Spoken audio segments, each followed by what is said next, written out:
in California, and what, 7 o'clock in the East Coast. Oh, okay, 7 o'clock East Coast. Okay, as you may know, I am now currently associate professor at Woodward College in Iowa. You know where Iowa located. It's somebody say it's middle of nothing, but it is civilization. But anyway, Woodward College is a Lutheran college. As you know, it's founded the Martin Luther. It's a long time ago. It's a Woodward Castle, where Martin Luther actually in the castle, translating the Bible from Latin to German. When the 1617, the Reformation began, he was persecuted by Catholics, so he was protected in Woodward Castle, and where he was translating the Bible.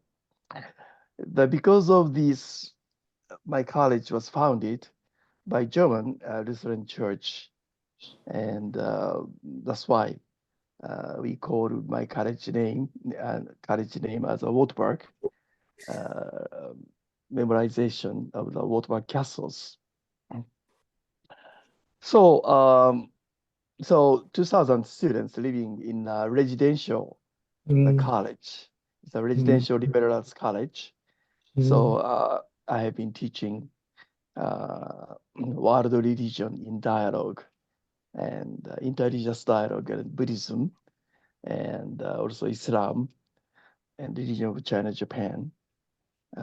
Also some foundation of the Bible class too. So many variety of teacher I had to teach, you know. It's a destiny of the small liberal arts college.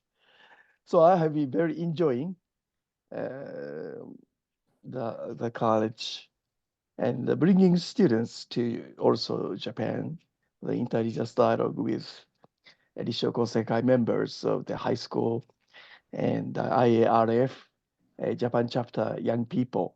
I'm going to talk more detail later, you know, with picture. So I was born in Japan.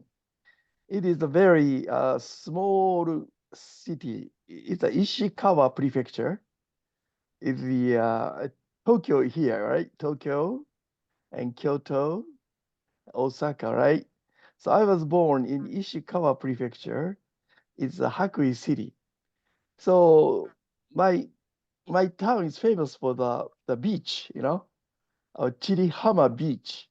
It is one of the best beach in Japan, because the car can run, you know. The sand is so small, therefore even car is able to run, you know. And so Chirihama Beach. So I was raised up in Ishikawa prefecture. Actually, my brother is a very strange, my family is very strange. So nobody believes this is me, you know. So when I was a high school student, my brother became Buddhist monk. You know, he was a college student and at Rissho University, but he was a Christian. But I don't know, decided to become Buddhist monk, Nihonzan Myohoji, you know. And he went to, he often come to from. He has been Ukraine for 30 years, and he was peace activist. And Ukraine for 30 years, and India and Middle East. And he often come back to Japan with his disciple. So this is a Chirihama Beach. When last summer, we pray for the peace, because my brother has been in Ukraine for 30 years. His disciple, the Ukraine monk came to Japan because Russia attacked the Ukraine. It's very dangerous, unsafe. Therefore, he decided to bring Ukraine disciple and their family, children, to my hometown. And this is a place where I was born. My brother was born. Now, Ukraine monk live in the house, and I'm planning to go back this August. And my brother also coming back to the house where Ukraine monk stay. So if you like, if you wanna come to Japan, so you can stay the place. Okay, we are welcome. So-called the Yuan, the House of Integration of Harmony. Uh, Actually, my parents' husband, the parent passed away. This became like a dojo for my brother. So you are welcome. And sometimes I bring my students to the place, my house, my brother and the monk and the students, my Wotwag students can meet over there. This is this picture is I think 3 years ago. This is last year. We bring students to my house. The 21 days we stay in Japan. One part of the place, the visiting Ishikawa Prefecture, Kanazawa, my hometown, to meet my brother, to hear his experience and Ukraine people's suffering, their Ukraine people's experience. We learned about over there. My brother went to India after becoming monk. The Fujinitatsu. He was friends of Mahatma Gandhi. They stay in Japan, in India. That's why my brother went to India to stay, to revive Buddhism and Gandhi's non-violent philosophy. Then eventually he went to England to build the Peace Pagoda in London, the first Europe Peace Pagoda Buddhist Peace Pagoda in London, and the two-piece pagoda my brother built. But this place became a center for non-nuclear weapon movement, anti-nuclear weapon movement in Europe. This is, but anyway, this is not my brother's story. It's my story. So, but anyway, that's why. And I have been engaging a Buddhist Christian dialogue almost from my family background. Actually, my father went to World War II. He was 18 years old. So he told us for 1,000 times. So he went to the Guadalcanal, the huge, it's a battle. And he was almost, his worship was sunk. So he was like swimming in the Pacific Oceans. So almost he think he's going to die, but he heard suddenly the voice. So he look back. He heard some voice, and nobody around. And he look back. There's the wood. The wood was floating. He catch the wood, and he floating, arrive at the small island. There was one soldier sleeping under the coconut tree. So he was an American soldier. He was so only alone. He was an American soldier, and he himself alone. So my father was able to talk to English a little bit, and he doesn't have a weapon. The American soldier doesn't have a weapon. So my father had a tobacco, sharing tobacco. It's a very interesting experience. And but staying together is dangerous. So they eventually agreed to depart. But my father had such an extraordinary experience during World War II and encounter in American soldier, a very peaceful experience, you know. So this story was told 1,000 times in when I was we as a boy, you know. So that's why I think my connection with America is a very profound, such a based on such a experience story, you know. But anyway, when I was a high school student, I was not so interesting religion, but I became my high school teacher was Confucius, a Confucius scholar. Then I learned about Confucius textbook of Analects. I was very inspired by Confucius textbook of Analects. So I tried to practice, you know, Confucius, very ethical, moral code. So, but I came to realize I tried to practice the Confucius ethical code or moral code. I found so many contradictions. What I ought to do, but what I am doing, what I ought to do, so many contradictions. So I became very self-despair, you know. My moral will, my ethical effort is a very limited. Then I became encounter Christian friends. Then I became interesting Christianity too, and something beyond my ethical control, beyond my ethical effort. You know, there is some grace, you know, from above. So I became interested in Christianity. That's why I decided to go to Christian college, Aoyama Gakuin University, and but also as I told you, my brother became a Buddhist monk. This is also another big shock to study about Buddhism. But anyway, I became interested in Christianity, even though my major was economics.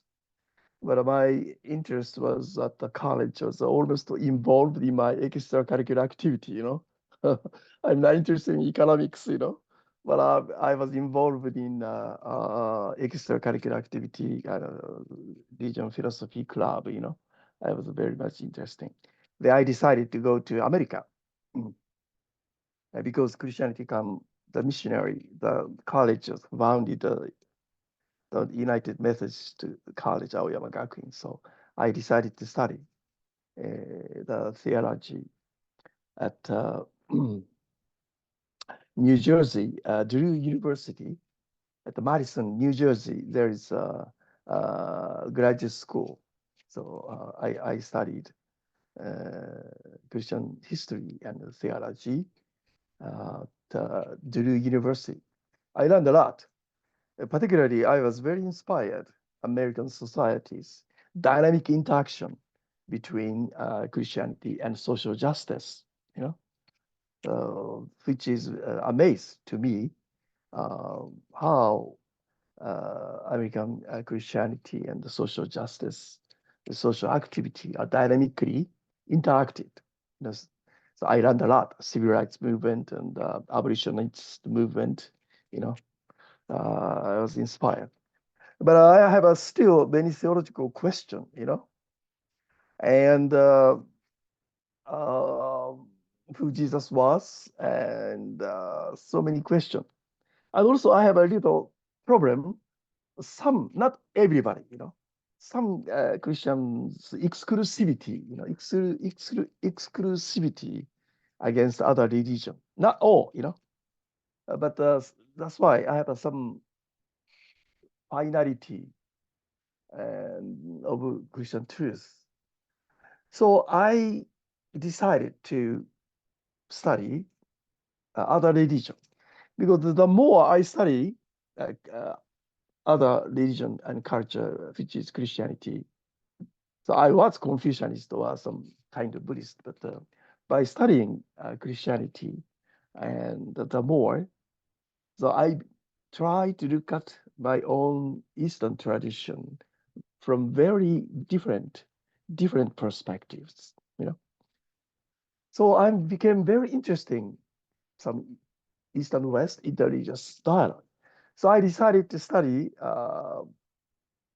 to my PhD program, uh, Temple University. It's a very famous for the interreligious dialogue. Particularly my professor Leonard Swidler, he's a Catholic, but he's very interesting interreligious dialogue. I study also Buddhism, Hinduism, and Islam, and Confucianism from very different perspective. Uh, then, I began teaching in Philadelphia. There are many colleges, St. Joe University and Edinburgh College. I began teaching the part-time teacher. And when I was writing dissertation, there's an opening at Woodward College in Iowa. So I apply, and I got it, and I drive from the Philadelphia to Iowa for 3 days. So I never been middle west, I know only in the East Coast and a little bit on the West Coast. When I came to America, I stay 6 months at the UC Berkeley for studying some American culture or studying, So I know the East Coast and the West Coast, but I have no idea about the Midwest. But already I have been Midwest for almost 13 years. I came to realize, really Midwest. I have learned about so many good old America. People are helping each other. The church is a center of community. The people volunteer helping each other. A very new discovery of America. I really appreciate it. But anyway, this is my kind of journey in United States. Then I decided to become an American citizen. 2012, I applied to American citizen. I became a U.S. citizen 2012, and because I wanted to vote for Barack Obama, Iowa is a very famous, as you know, Iowa is the first primary. Um, First primary place is Iowa. Iowa is not famous, but the only primary is the first place, Many presidential candidates come to my town meeting. I can meet Clinton, Trump, So town hall meeting, I can shake hands with Clinton, Mrs. Clinton, um, so many people.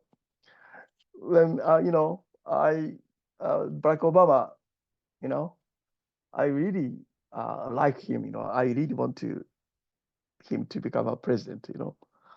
So I decided to become a U.S. citizen. I've been happy to vote for him.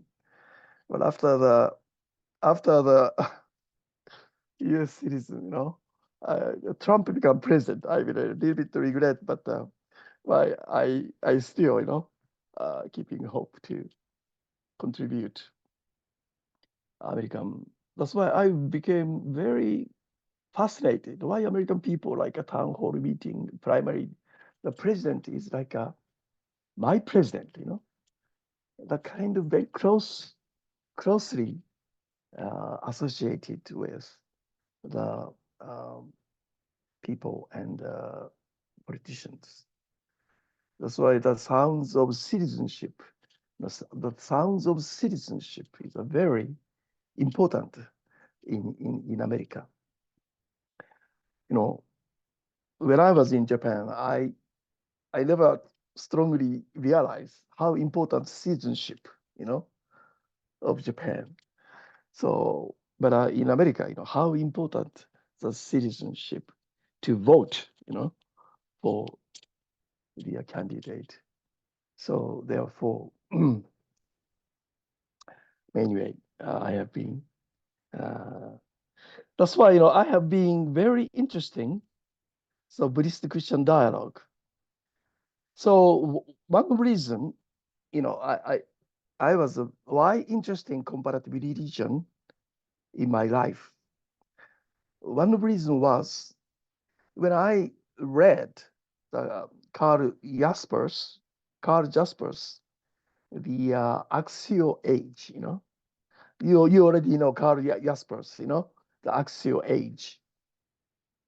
So in other words, he said, according to him, Socrates, Plato, around 400 BCE, around the time Gautama Buddha, 550 BCE, and Confucius was there, and Lao Tzu was there, and also Bhagavad Gita was formulated.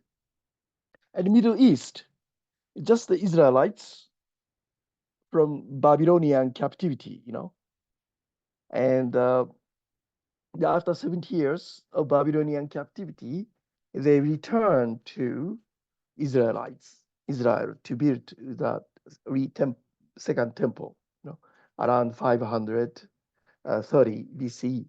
So in other words, very interesting.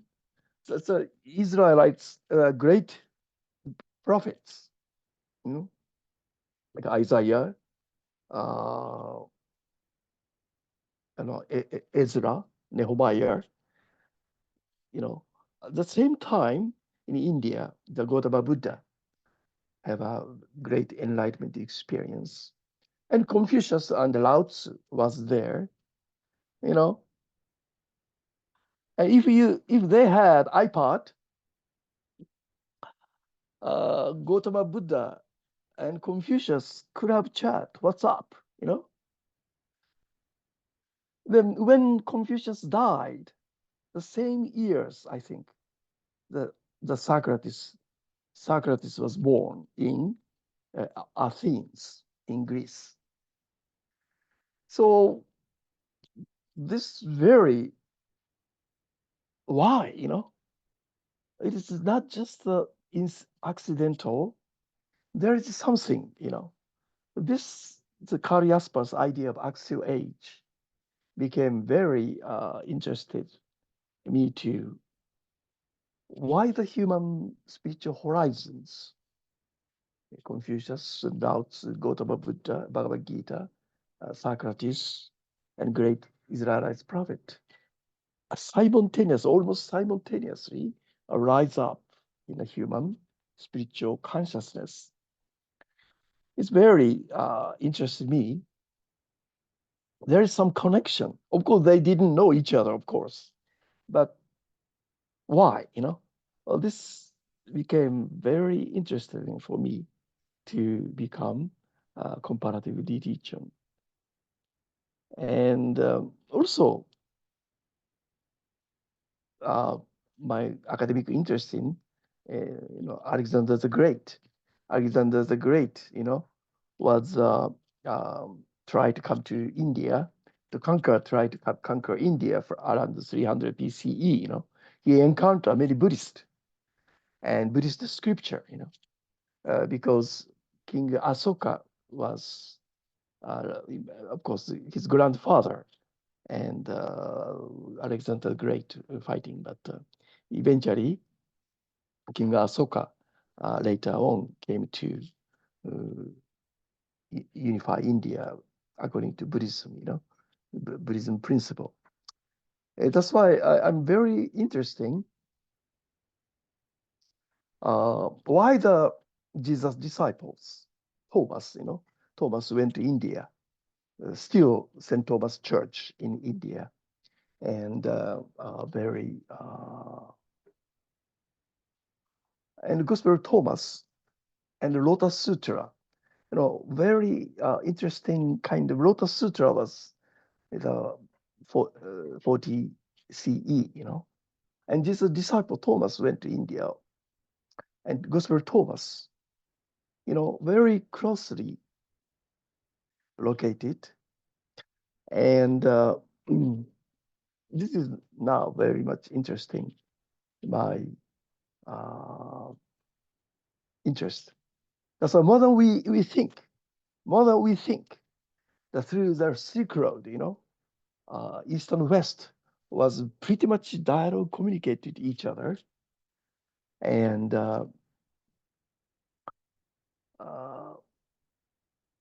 many Judeo-Christianity also encounter with Buddhist and Confucius. Confucius and, maybe scholar, so many interaction at the time, This is my kind of very interesting scholastic concern. That's why when I was part of as a Japanese American, I was born in Japan. Why Japan was involved in World War II?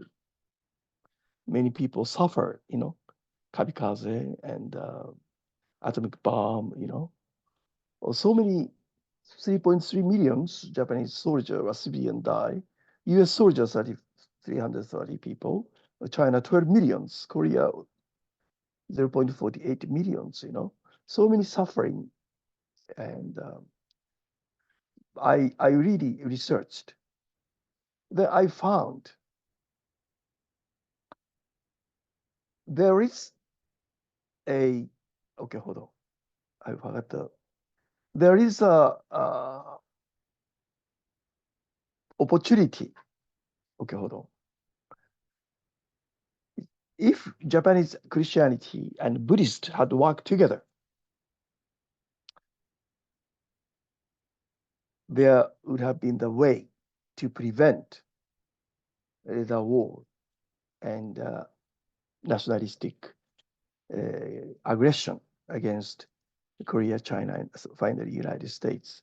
This is my research. Hold on, I forgot to put I'm sorry. I put my, hold on.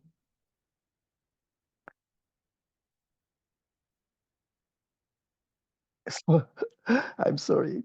Where did I put it into?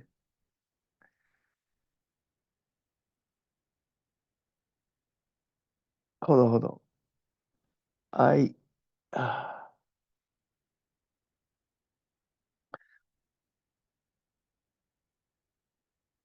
I try to finish 40 minutes, then 20 minutes, the discussion, okay? Yeah, there is opportunity, three opportunity. It's my theory. If Japanese Christianity and Buddhist work together, there is a way to prevent. Hold on.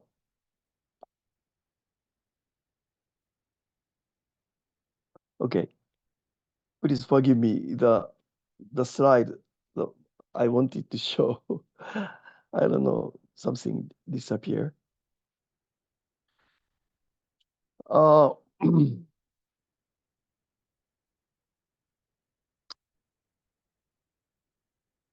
on.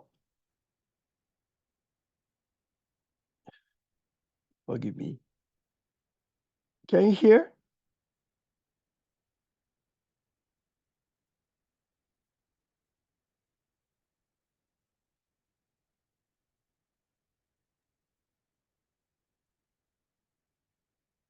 I think the slide may have been there, Kuni. Yeah. I just think you went over them very fast, the ones that were explaining your theory. Okay.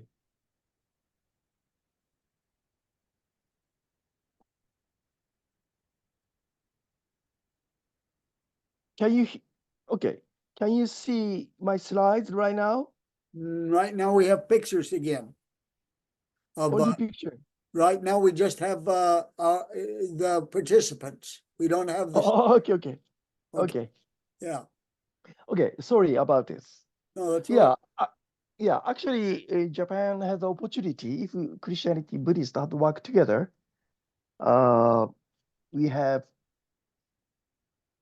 we could have prevented and history. So it takes more than one hour to explain. Actually, yeah, it's a Japanese Buddhist and Christian, especially Unitarian Church in the Meiji period. A Unitarian Church came to Japan and promoted lots of interaction with Buddhist, Japanese Buddhist, you know, during the time.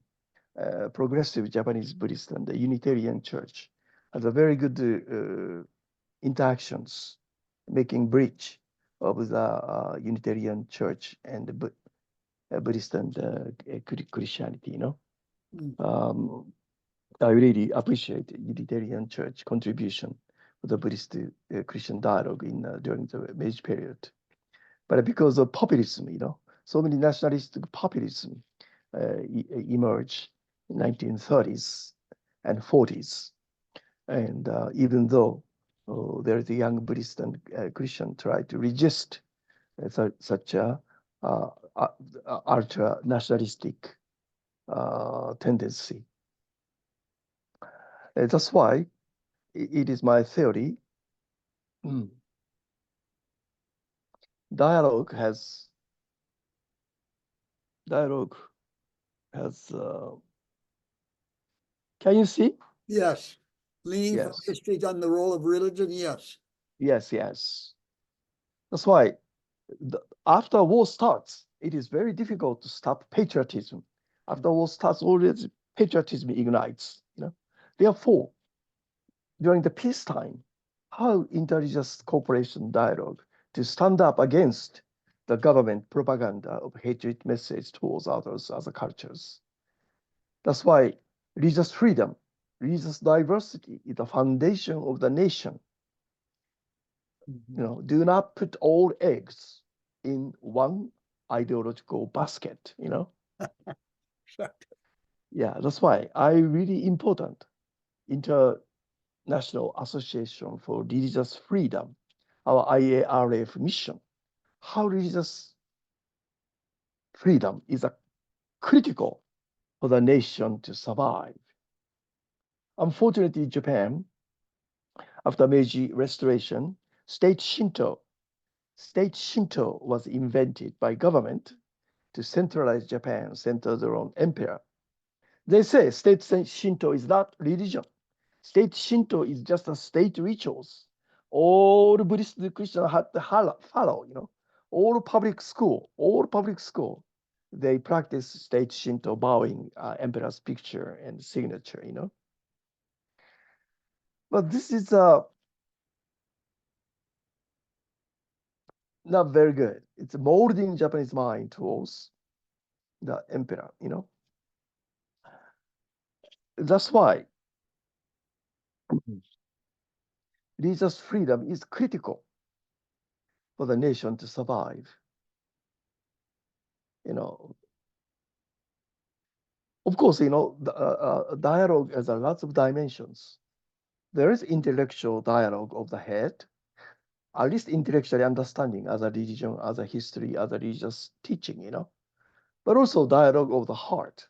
We can remove their art, you know, even though you are Christian, you are moved by the Taj Mahal, so India's beautiful Islamic art, you know, even the Buddhist, inspired by Johann Sebastian Bach, the music of Matthew Passion. So a dialogue of the heart, envy the beauty of the others, other religion, other culture, you know.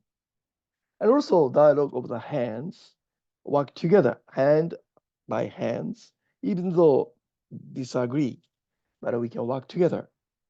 So by dialogue of the hands, especially these days, so many populism, you know, alternative populism emerge everywhere. You know, this is kind of emotional resentment to others. Therefore, we really have to have inter-religious dialogue in the grassroots to resist, overcome the ultra-nationalistic grassroots, to overcome more transnational or compassion. Even though we have lots of international organizations, United Nations or EU or WHO, so many international organizations. But an international organization has some crisis because people, some emotional compassion, for other people's suffering is lacking. That's why the interreligious dialogue in the grassroots is a very important, and transnational solidarity is a critically important to resist ultranational or resentment. This is we really have to religion the pastoring people in a local grassroots level, even though religion has a universal transnational compassion. That's why I really, particularly, I went to sabbatical to Korea. I went to sabbatical to Hong Kong, and during the May, I went to Taiwan.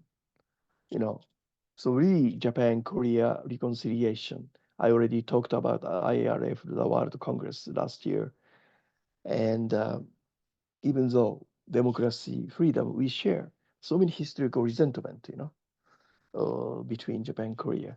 That's why the Japanese Buddhist, Korean Buddhist, Japanese Christian, Korean Christian, repentance, forgiveness, So through religious dialogue is critically important. Also, I went to Hong Kong for teaching for 6 months. Hong Kong young people are suffering, They're already underground. They're arrested.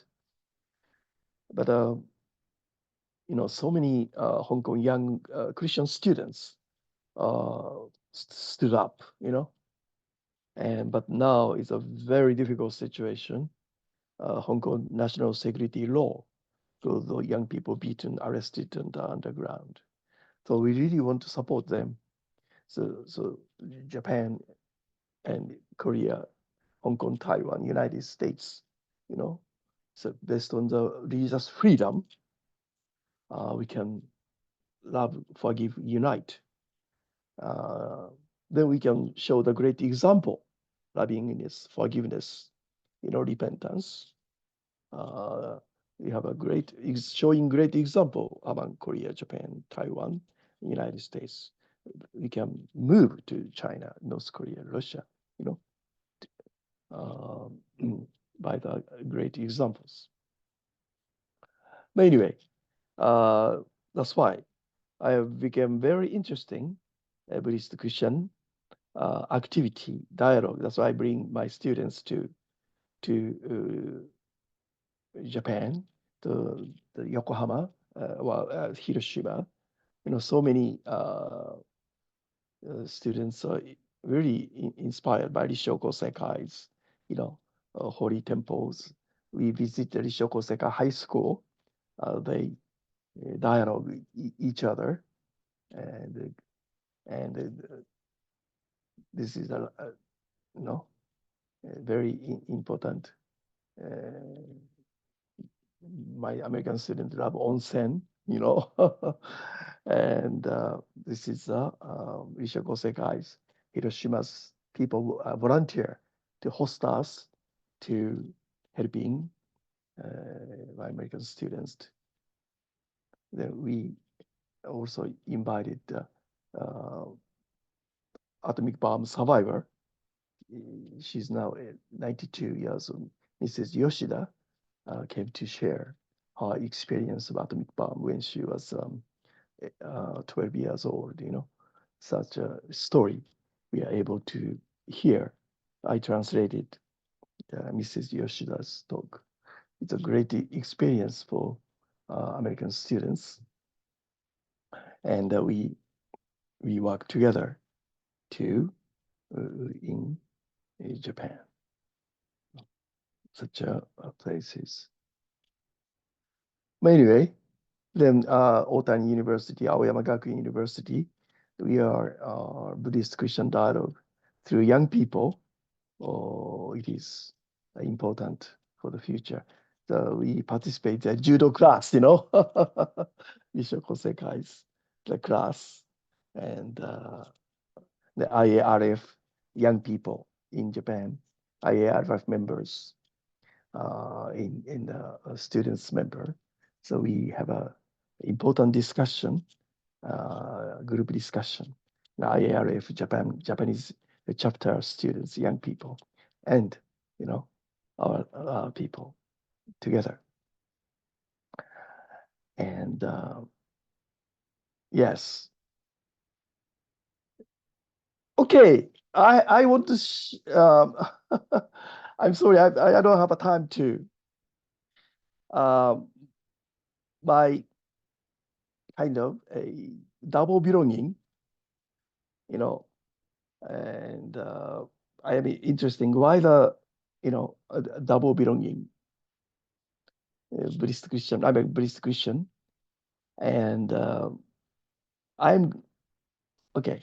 I write up articles, Buddhist Christian double belonging, and this is summarized. If you like, I can send you my article, double belonging, you know, to you.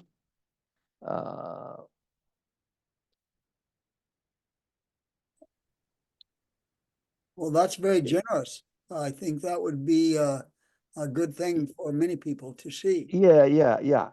I I think actually I suspect that International IRF would be glad to put your article up as one of the articles. yeah. This is the article.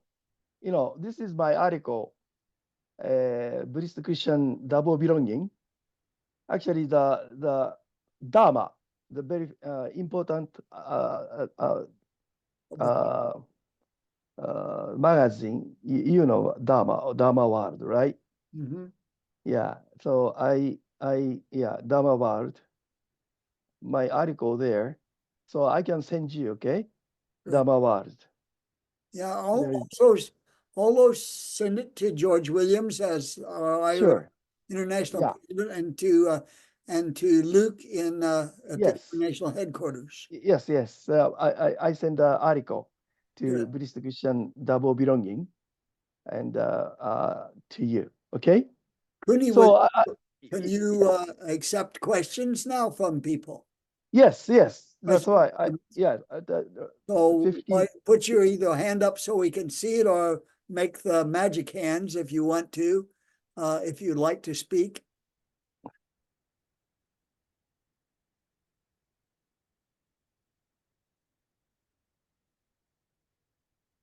George Williams, I think you might have a comment you wanted to make. You have to Oh, turn off your I'm please unmute. unmute. Thank you. Kuni-san, I really appreciated your talk and Oh, especially the thank you. reference to the Buddhist Unitarian encounter in Japan in the 1920s. Michel Moore, a Swiss scholar, has Yeah. written a very fine, I thought you were referring to that. He has written a very fine work, and Yes. I was his reader as he was dealing with the Unitarians because they are mysterious and especially mysterious in Japan. That's right. Uh, and so there was a gathering at Unity Hall in Tokyo, Right. not only Buddhist, but Shintoist, and even the far left-wing radicals. That's right. So I appreciated that reference. Yes. Yes. Yeah. Michel Moore is he's teaching at University of Hawaii, Yeah. Yeah. Stephen, you have your hand up. Yes, yeah, Kuni-san, thank you so much. Yes, so, Your talk really touched me very deeply. oh, thank you, thank you. So I find that where you came from Japan and went to the East, I started on the East Coast and went to the West. And now we meet right in the middle, huh? That's right, that's right. Yes. And the whole idea of religious nationalism, we're seeing that, as you know, we had that presentation last year. And for instance, this morning, the governor of Louisiana signed into law that all public schools, every classroom must have the 10 Commandments Oh my. posted for the children to have to read. And I keep thinking to myself, it's wearing me out. It's wearing me out. I almost think sometimes that religious nationalists just want to wear everyone out and beat them down so that we'll just not bother anymore to oppose the implications of religious nationalism. And our organization is vital to bringing together people from different perspectives, Right. to stop looking at everyone as the other and recognize that what happens to me happens to you, and what happens to you happens to me. And that, as Benjamin Franklin said, we must all hang together or we will certainly all hang separately. So thank you so very, very much for your talk today. I truly appreciate it. Thank you for your profound comments. Thank you, thank you. Kuni, if I might, I agree with you very much with your general theme. I think you made clear that, for instance, how proud you were to become an American citizen. And so it's not that we can't admire and be patriotic about our nation, but to mistake our nation for our God, if you will, for the infinite, for ultimate meaning, I think that's the mistake.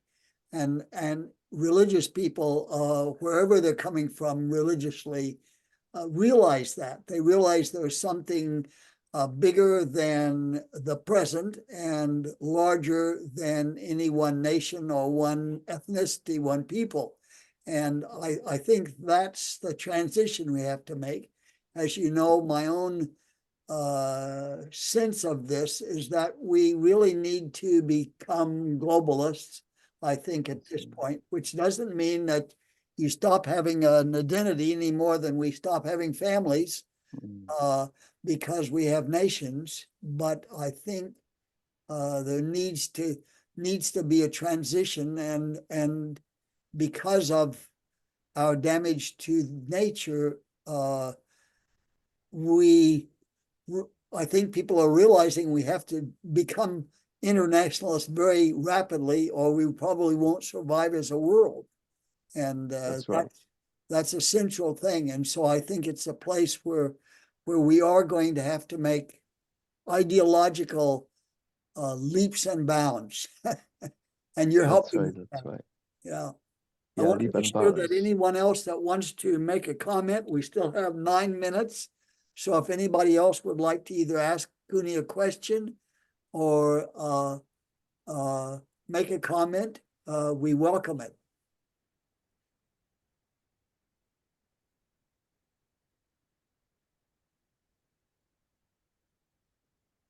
We're so glad that some of our Japanese colleagues can be with us today. So yes, and I know there is a Maruta-san and Mitsuguchi-san, and I actually 2 days ago, I talk about Japan-Korea reconciliation in Japanese, which I gave an address in a World Congress last year in Romania. Right. I gave a presentation, Japan-Korea reconciliation in Japanese 2 days ago at RKK places. And Mitsuguchi-san, Marta-san joined in the place. The Mitsuguchi-san is a very famous, he's a kind of Japanese-Korean students, exchange program. And he was doing a very excellent job in Nagoya city. And Japanese students, Korean students, great exchange. He's take ownership. Mitsuguchi-san, I really appreciate your work. The Marta-san is a very popular among RKK members. And Marta-san's famous the online Facebook of RKK friendship, So he gave a very profound analysis of Buddha's teaching, Buddha's teaching, particularly interdependent, co-arising, and emptiness, stuff. So he's really a profound thinker, the Marta-san's, and Marta-san was you are the church, San Francisco church member for 10 years, right? Yes, 9 years. 9 years. Yes. So that's why you encounter profound encounter with Steve, Stephen, and I really appreciate. Yes. So Okay, I'm going. can I talk a little bit? Okay, for a Yes, moment. yes. Go ahead. I have a good priest of Zen temple, but his wife is originally Christian, and also his son is also graduated from the Nanzan University, that is a Christian university. Right. But his son is succeeding his temple. So very, very global now, getting more global, temple. For instance, these 3 years, during 3 years of COVID time, many asylum immigrants rushed to this temple. This is just what Mr. Terasawa, the example. Buddhism, Christianity, double religion. This is the sample. So if you like to meet this priest, you have a chance. Thank you very much. This is my Thank you. Thank you very much. Thank you. Betsy, Yes. you have a question. You have to unmute. Unmute. Okay, if there's time, I'll ask about this. So I think maybe Kuni-san that you can correct my wrong notion maybe about, I think of evangelical Lutherans as being, I don't think of them as being very broad-minded and maybe not appreciating Buddhism and other religions fully. But at Wartburg University, are they quite open to your ideas about, to say that to have these interreligious dialogues is very important?